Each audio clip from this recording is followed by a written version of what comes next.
మన చిన్నప్పుడు నాన్న మనకి కథలు చెప్తూ ఉంటారు కదా. అలాంటి కథల్లో ఒకటి మన నాన్న స్టోరీస్లో చూద్దాం. వెల్కమ్ టు నాన్న స్టోరీస్. అనగనగనగా ఒక కుటుంబంలో 4 సభ్యులు ఉంటారు. వారు నాన్న, అమ్మ, కూతురు, కొడుకు. ప్రతి సంవత్సరం లాగానే ఈ సంవత్సరం కూడా వినాయక చవితి పండుగ వచ్చేసింది. ఈ పండుగ ఈ కుటుంబం ఎలా జరుపుకుందో చూద్దాం. వినాయక చవితి పండుగ రోజు సూర్యుడు రాకముందే నిద్రలేస్తారు. అమ్మ ఇంటి ముందు వాకిలి ఊడ్చి ముగ్గు వేస్తుంది. నాన్న, కొడుకు, కూతురు బజార్కి బైక్ మీద వెళ్ళి పాలవెల్లి, మట్టి వినాయకుడు, పత్రి, పూలు, పండ్లు కొనుక్కొని ఇంటికి వస్తారు. అమ్మ వాళ్ళు వచ్చేలోపు ఇల్లంతా శుభ్రం చేస్తుంది.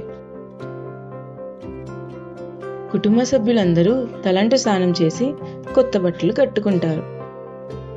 తండ్రి పీఠం పెట్టి ఆకు వేసి మట్టి వినాయకుడిని ప్రతిష్ఠిస్తాడు. తండ్రి పూజకు కావలసిన సామాన్లన్నీ సిద్ధం చేస్తాడు. అమ్మ ప్రసాదాలు, ఉండ్రాళ్ళు, పులిహార, పాయసం, గారెలు సిద్ధం చేస్తుంది. తండ్రి పూజా విధానాన్ని పుస్తకంలో చూసి చదువుతుంటే అమ్మ పూజ చేస్తుంది. పిల్లలు దండం పెట్టుకుంటారు. ప్రసాదాలు దేవుడికి పెడతారు. పిల్లలు పుస్తకాలు దేవుడి దగ్గర పెట్టుకొని నమస్కరిస్తారు. పూజ అయ్యాక నాన్న దేవుడి దగ్గర ఉన్న అక్షంతలు తీసుకొని తన తలపై వేసుకున్న తరువాత అమ్మకి, పిల్లలకి అక్షంతలు వేస్తాడు. అందరూ సంతోషంగా ప్రసాదాలు తింటారు. ఇలా వినాయక చవితి పండుగ అందరూ సంతోషంగా జరుపుకుంటారు.